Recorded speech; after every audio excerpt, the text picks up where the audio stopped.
అయ్యా, దేవుడిచ్చిన ప్రసాదం అనుకుని నలుగురిని కన్నాను. ముగ్గురికి పెళ్లి చేయగలిగానయ్యా. ఈ ఊరు ఏమిచ్చినా మీరు తీసుకుంటారు కదయ్యా. ఇది మిగిలిపోయింది. తమరే ఏదో ఒకటి చెయ్యండి అయ్యా. అయ్యా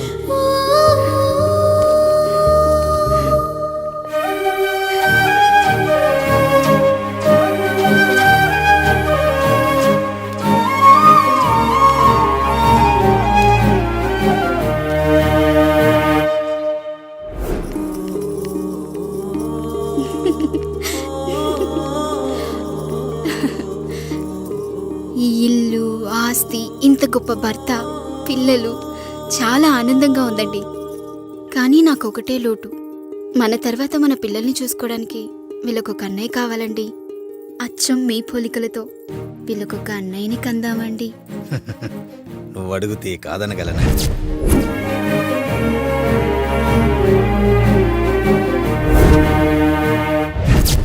నానా, రాయుడెక్కడా? ఇప్పుడే వస్తున్నాను నాన్న.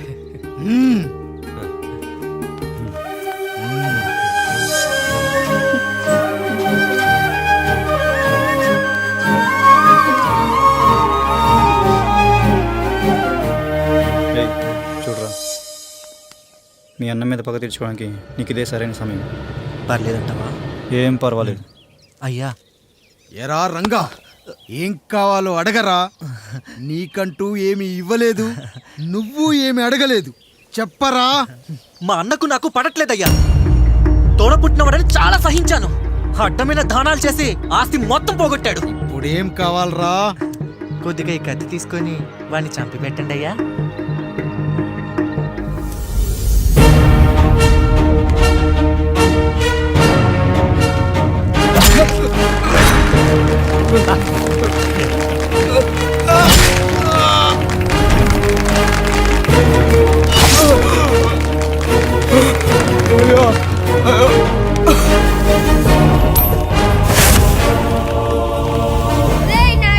అన్యాయంగా మా నాన్నని చంపేశావు.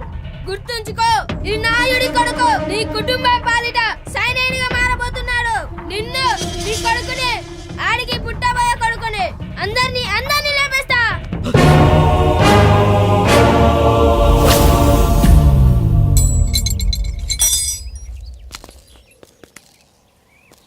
ఏం జరిగింది? మీరు హత్య చేసినట్టు ఇప్పుడే సమాచారం అందింది. తగిన సాక్ష్యాధారాలు పరిశీలించిన పిమ్మట మీకు యావజ్జీవ కారాగార శిక్ష, 2000 రూపాయల జరిమానా విధిస్తూ అరెస్ట్ చేస్తున్నాం. అయ్యగారు నా కోసం చేసిన త్యాగాన్ని హత్య అంటుందా మీ చట్టం? ఇదెక్కడ న్యాయం?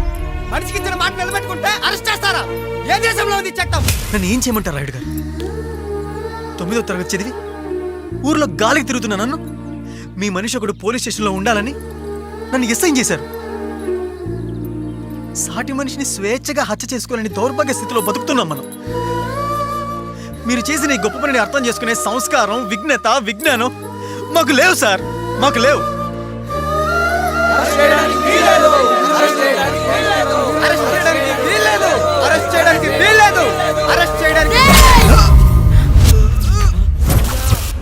నాయుడు గారు,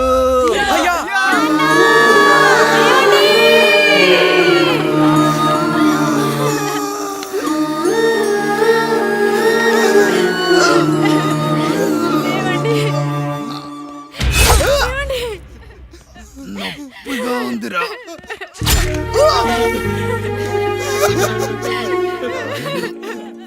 సుధా, నేను లేకుండా ఎలా ఉండగా?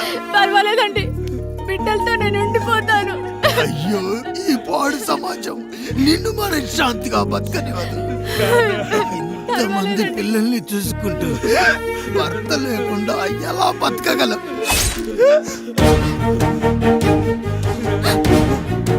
వద్దండి.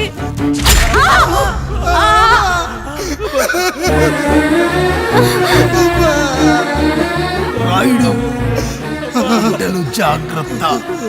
ఈ రోజు నుంచి వీళ్ళంతా నీ తమ్ముళ్ళు, చెల్లెళ్ళు కాదు, నీ బిడ్డలు.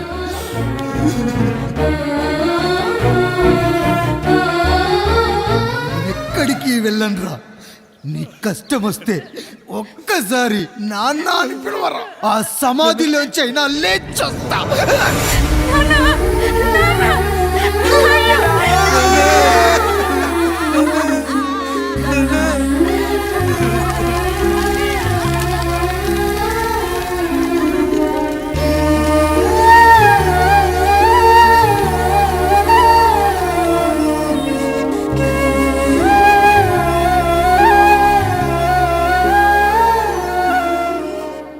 ఇందు మూలంగా 50 మందికి తెలియజేయనిదేమనగా ఊరికి కొత్తగా వచ్చిన యాండ్రాయిడ్ తన తండ్రి పెదరాయుడు అని ఆస్తిలో వాటా పంచమని రచ్చబండిని ఆశ్రయించడం వలన గ్రామ పెద్దలందరూ రేపు 11 గంటలకు రాయుడు గారి ఇంటికి రావాల్సిందిగా కోరుతున్నాము.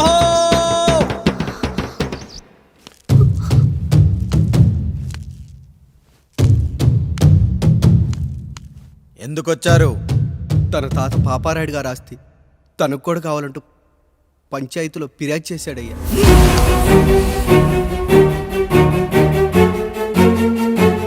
మస్తా గారు, ఆ దస్తావేజులు ఇవ్వండి. అయ్యా, మరి మా సంగతి ఏంటి? అడగరేంటి? అవునన్నయ్య, ఈరోజు మీ పన్మేష్ కొడుకొచ్చాడు, రేపు ఆ పాలదం కూతురు వస్తుంది. ఇలా వచ్చినోళ్ళంతా మీ సంతానమేం తెలిసాక అదిగో ఆ కాముడు చెప్పినట్టు మా ఆయన వాటా కిందో బాత్రూము, నాకో సబ్బు బిల్ల, నా పుట్టబోయే బిడ్డకో బొట్టు బిల్ల, ఇదే మిగులుతుంది. అయినా ఊరి జనాభా కన్నా అన్నయ్య పిల్లల సంఖ్య ఎక్కువైపోతుంది. వాళ్ళందరూ ఇంటి మీదకి వచ్చే లోపు మా ఆస్తి మాకు ఇచ్చేస్తే మా బతుకులు మేము బతికేస్తాంగా. అవునన్నయ్య, మా ఆస్తి మాకు కావాలంతే. ఎవరిని పట్టుకుని ఏం మాట్లాడుతున్నారయ్యా? ఉన్నప్పటి నుంచి ఆయన మిమ్మల్ని సాగుతూ ఉన్నారు. ఈ రోజు పెరిగి పండయ్యాక మా దారి మేము చూసుకుంటా ఉండడం న్యాయం కాదయ్యా, న్యాయం కాదు. ఏ ఆయన నీకో కొడుకునిచ్చాడా? వాడి పేరేంటి? ఐఫోనా?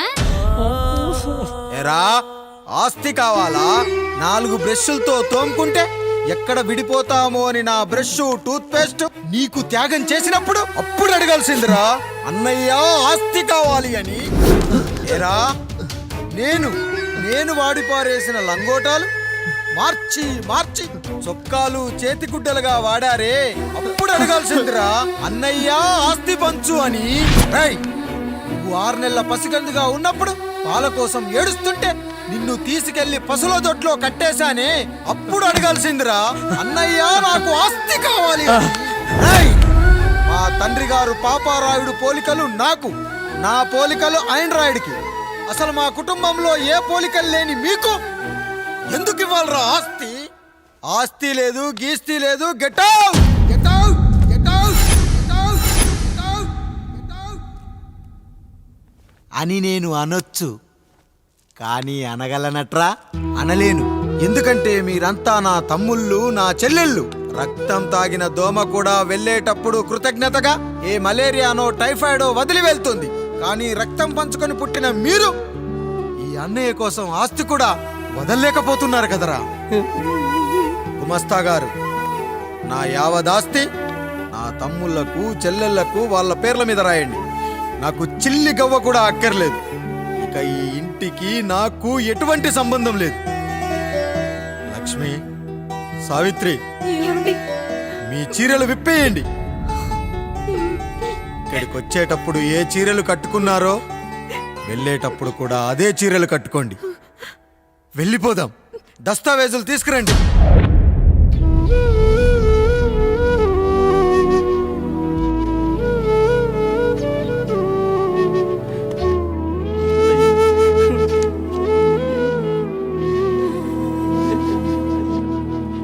ఇక ఈ ఇంట్లో నా పేరు వినపడితే నా తమ్ముళ్ళు, చెల్లెళ్ళు బాధపడతారయ్యా.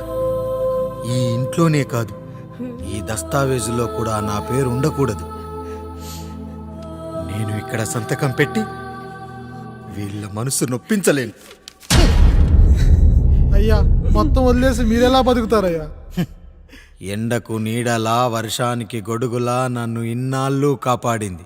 కష్టాల్లో, సుఖాల్లో నాకు తోడుగా నిలిచింది. నా నిజమైన ఆస్తిని, కుటుంబ గౌరవాన్ని కాపాడింది. ఇదేరా నా ఆస్తి, అంతస్తు. ఇదే మా నాన్నగారిచ్చిన లంగోట.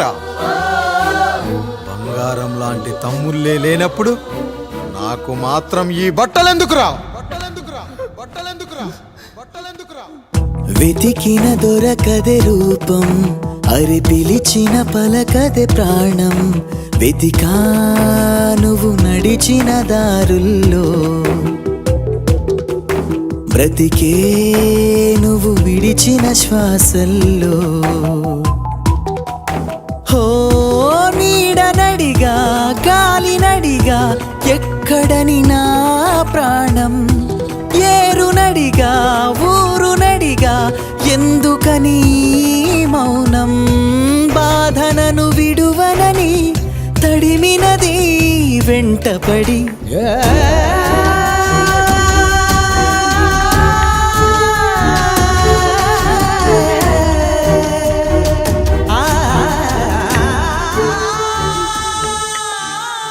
ఏమండి, పప్పులో మీ చెమట పడుతుందండి. ఇడ్లీలో 2 చెంచాల ఉప్పు తగ్గించు లక్ష్మి. ఎలాగో మనం పేదోళ్ళమే కదా, కనీసం ఉప్పు ఖర్చైనా తగ్గుతుందనుకో.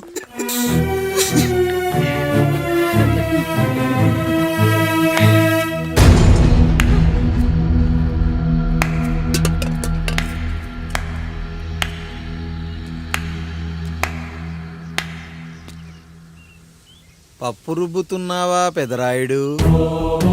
ఎవడికైనా చేసిన పాపం పండుతుంది అంటారు, నీకు మాత్రం అదిగో అలా పిండయింది. అరే రే రే రే రే, చేతి నిండా భార్యలు, ఇంటి నిండా బంధువులు, బీరువా నిండా డబ్బులు, ఊరి నిండా జనాలు. ఏరి ఎక్కడ? ఇంటర్వెల్ ముందు ఇంటర్ చదివే కుర్రాడు ఏదో ఆవేశంగా డైలాగులు చెప్పాడు, సెకండ్ హాఫ్ కు మర్చిపోతాడు అనుకున్నావు కదూ? మర్చిపోవడానికి నువ్వు నాకు ఇచ్చింది అప్పు కాదు, ద్రోహం. అమ్మ వచ్చిన ప్రతిసారి అడిగేవాన్ని, అమ్మా నాన్నెక్కడా అని. నీ గురించి తెలిసాక నీ ముందుకొచ్చా, నీ బ్రతుకుని ఇక్కడి దాకా తీసుకొచ్చా. పిక్చర్ అభి బాకీ హే మేరా పితాజీ. నిన్నిలాగే వదిలేస్తే ఈ ఆండ్రాయిడ్ తో వదలవు. సామ్సంగ్లు, హెచ్టీసీలు, లెనోవాలు అంటూ కనిపారేస్తూ మా అమ్మ లాంటోళ్ళ కోసం తిరుగుతూనే ఉంటావు.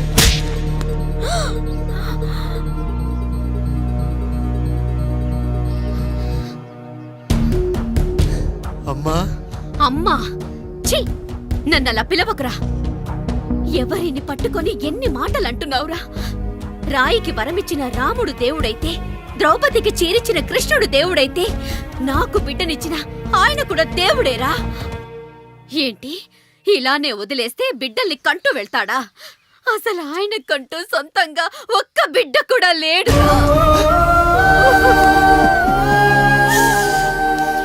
అసలు ఏం జరిగిందో తెలుసా? మీరుండండి అయ్యా, ఉండండి. మొదటి భార్యని చేసుకున్నాక పిల్లలు పుట్టలేదని రెండో పెళ్లి చేసుకున్నారు. ఆవిడికి పుట్టలేదు. మూడోసారైనా తగులుతుందనుకున్నాం, తనకే పుట్టలేదు. పిల్లల కోసం పెళ్ళాలని మార్చాడే కాని వాళ్ళని వదిలేయలేదురా. అదిరా మా పెద్దయ్య మనసు. ఆయన దగ్గర బాణం ఉంది కానీ లేదురా, అసలు నీ తండ్రి ఎవరో నీకు తెలుసా? తెలుసా? ఇదిగో ఈ కాముడేరా నీ తండ్రి.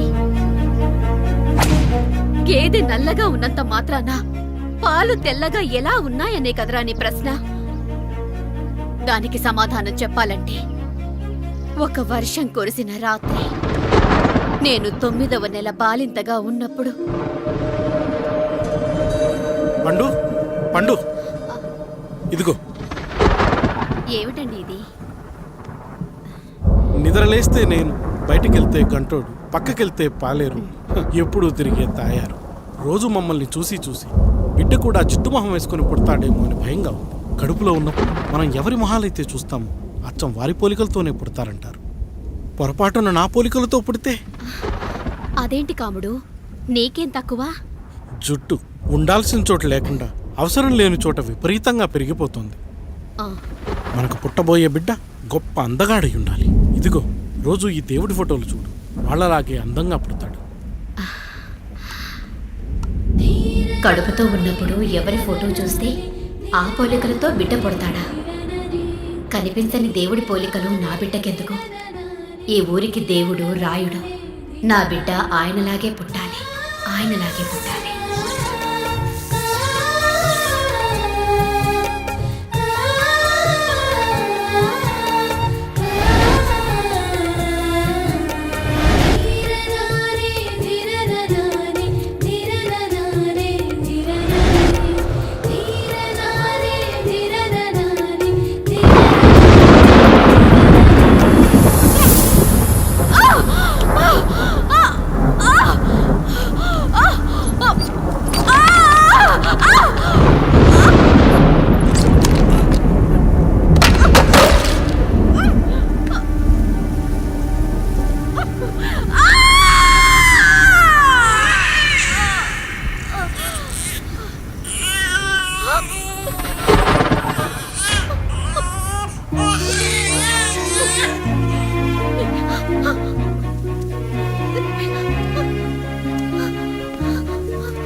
పండు ఇలా వచ్చావు? అయ్యా తప్పు జరిగిపోయింది పెద్దయ్య. ఏం జరిగింది? అసలే నువ్వు ఒట్టి మనిషి కూడా కాదు. ఒక్కసారి ఇటు చూడండి అయ్యా.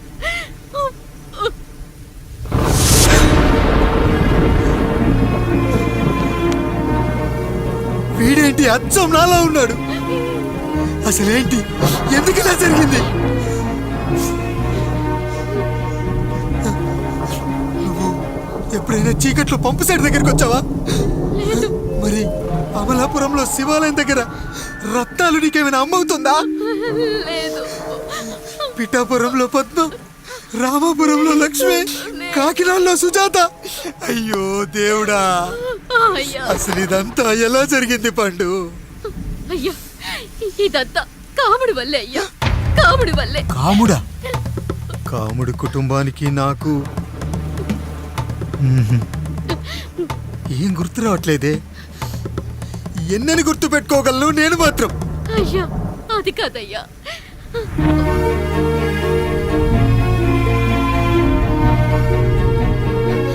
అలా రోజు మీ ఫోటో చూసి చూసి అచ్చం మీలాగే పుట్టాడు. అయ్యో, నా పోలికతో బిడ్డ కావాలనుకోవడం ఏంటి పండు?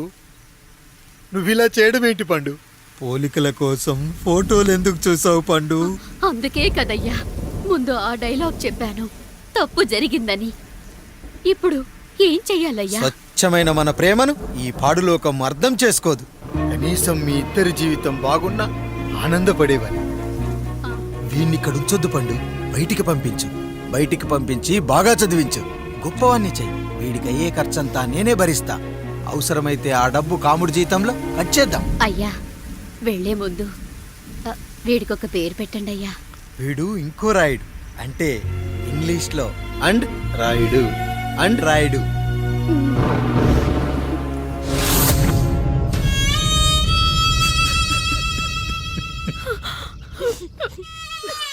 ఇది రా నీ కథ, నా గతం. నిన్ను చదివించడం కోసం ఆయన మీ నాన్న జీతంలోంచి నెలకి 3,000, 4,000 కోసేసిచ్చేవారు. అప్పుడు ఆయన పడిన బాధ పగవాడు కూడా పడకూడదు. చూసావారా, దేవుడు లాంటి పెద్దయ్యని అనవసరంగా అనుమానించి నువ్వు ఎంత పెద్ద తప్పు చేసావో అర్థమైందా? ఒకడు నిమ్మకాయ పెట్టి పసుపు వేసి ఉప్పు కలిపి పులిహోర చేయొచ్చు, కానీ ఆ పులిహోర ఎప్పటికీ దేవుడి ప్రసాదం. నువ్వు ఆ దేవుడి ప్రసాదం. ఇక ఆయనే మీ నాన్న. చూసావా అమ్మా, ఈ రోజు నుంచి నాకు 3 అమ్మలు, 2 నాన్నలు. నీకు మాత్రం ఒక్కడే భర్త, నాన్నకు మాత్రం ఒక్కటే భార్య. మా నాయనే. అయ్యా, బిడ్డను ఒక్కసారి ఎత్తుకొని తిప్పండి అయ్యా. బాబు, నాన్నా,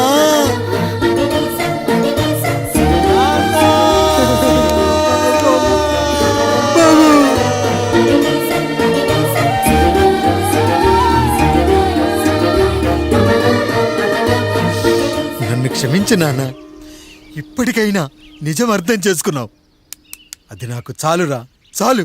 చాలదు నాన్న, నిన్ను ఏలెత్తి చూపిన జనంతో చెయ్యెత్తి దండం పెట్టించాలి. అన్నయ్య కంటే ఆస్తి ముఖ్యమనుకున్న మన కుటుంబానికి గుణపాఠం నేర్పించాలి. ఇక నాకు వదిలేయ్ నాన్న, నేను చూసుకుంటా.